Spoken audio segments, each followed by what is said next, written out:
The sky over the valley carried a silence that wasn't natural. It was the kind of silence that makes even the wind hesitate, as though the land itself was holding its breath. Out of that silence came a boy, small against the horizon, his feet bare, his clothes torn by distance and dust. In his hands, he clutched a hat, too large for his head, too heavy for his fragile arms. It wasn't his. That alone told a story. "My brother," he whispered when he reached the ranch gate, his voice cracked but unbroken. "The devil took my brother. Can you bring him back?" "I'm Francisco Xavier, and this is The Last Cangacero. What you're about to hear is not just a story, it's a question that digs into the marrow of what we call courage, sacrifice, and the strange bond between innocence and the shadows that stalk it. Before we walk into this journey together, I ask you to subscribe to The Last Cangacero and leave your like so we can keep opening doors to stories the world almost forgot. The rancher stood there, framed against the fading light. His face was leathered by the sun, his eyes sharpened by years of silence and storms. He didn't ask for details. He didn't ask who the devil was or why a child would come to him. He just looked at the boy and then at the hat. And in that instant, something ancient passed between them, an unspoken truth that words could never catch. Without a word, he mounted his horse.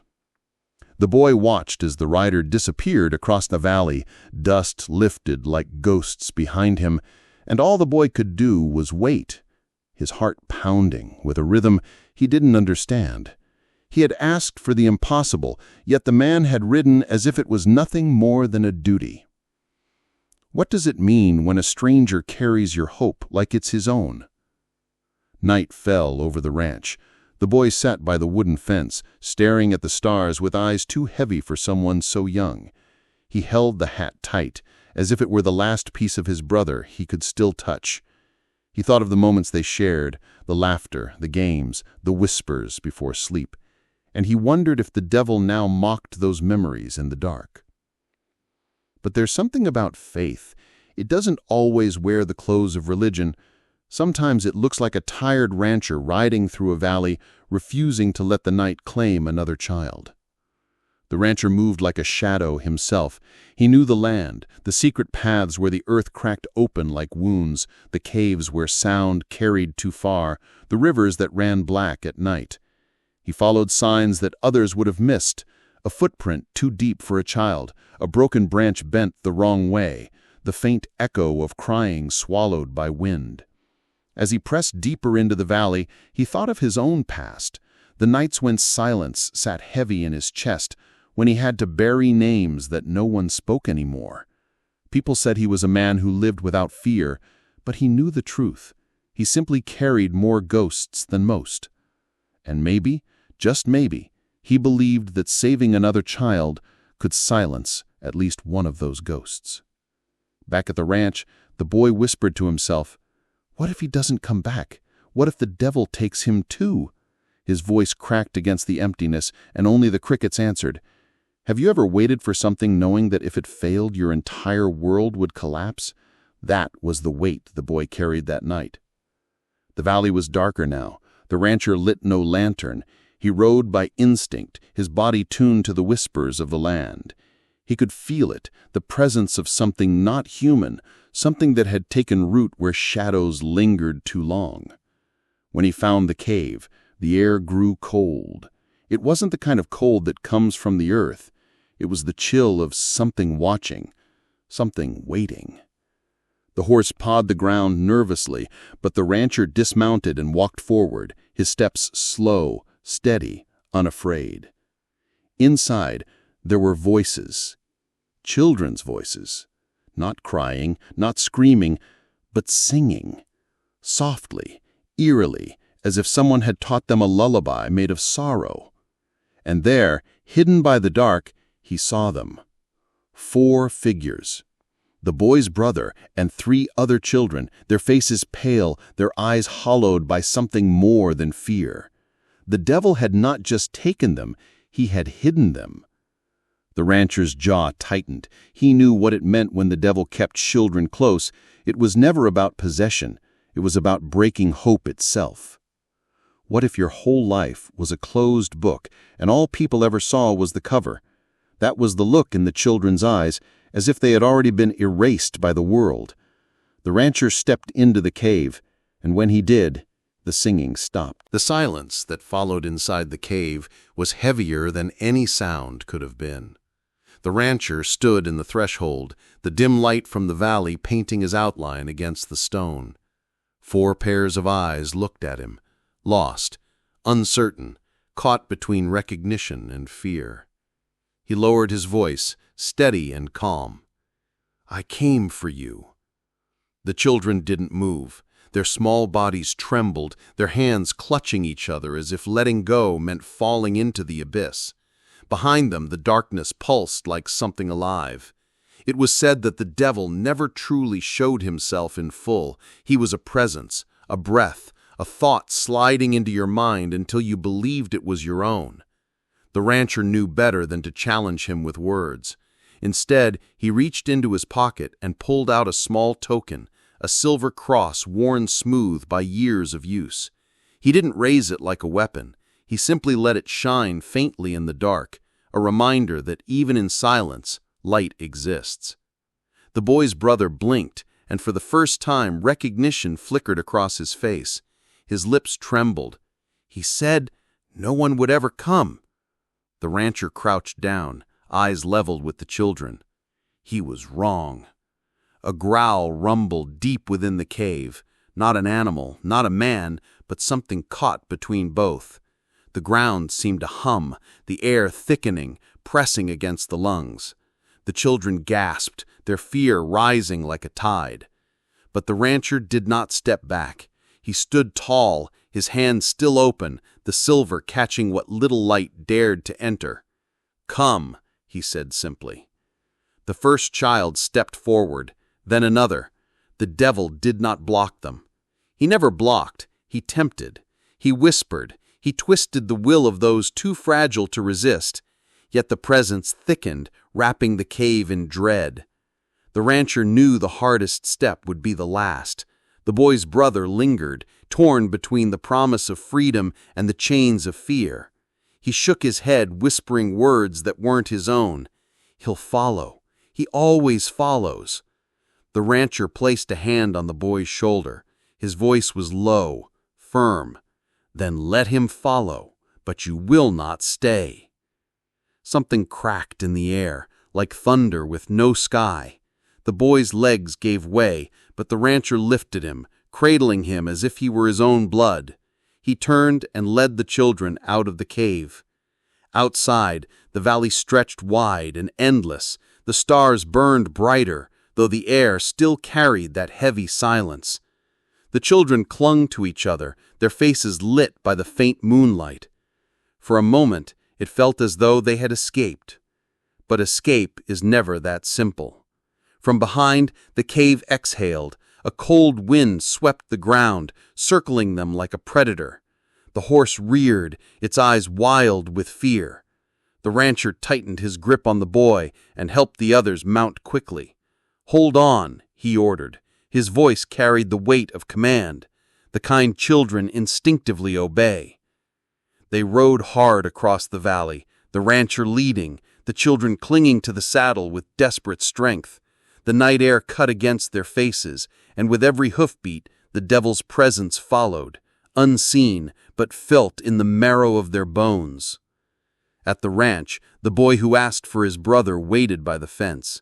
His small hands dug into the wood, splinters cutting his skin without him noticing. He prayed in silence, though he did not know the words. Then, through the dust, he saw them. The rider, the children, and among them, his brother. The hat slipped from his hands as tears blurred his eyes. He ran forward, stumbling across the dirt, his chest burning with joy and disbelief. His brother, pale but alive, leaped down from the saddle and fell into his arms. They clung to each other, two halves of a story finally made whole. But the reunion was not quiet.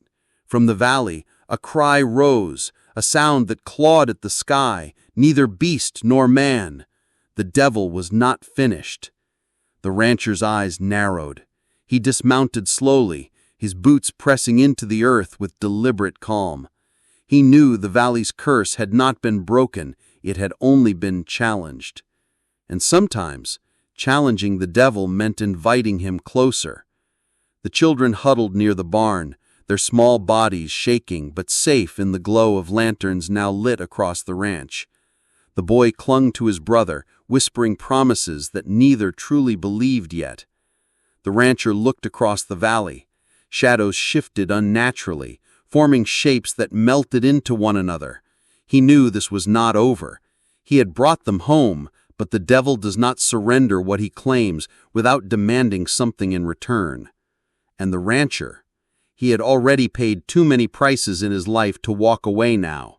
The rancher stood at the edge of the field, his shadow stretched long beneath the rising moon.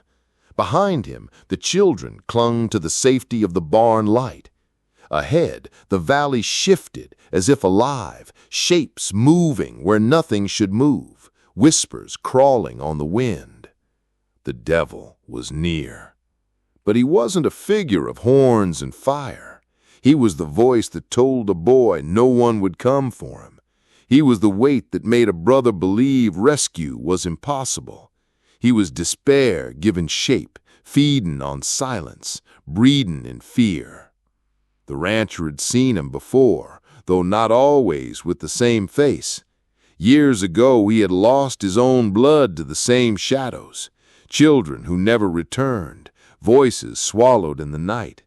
That was the secret he carried, the wound that had never closed. And perhaps this was why he could not ignore the boy's plea.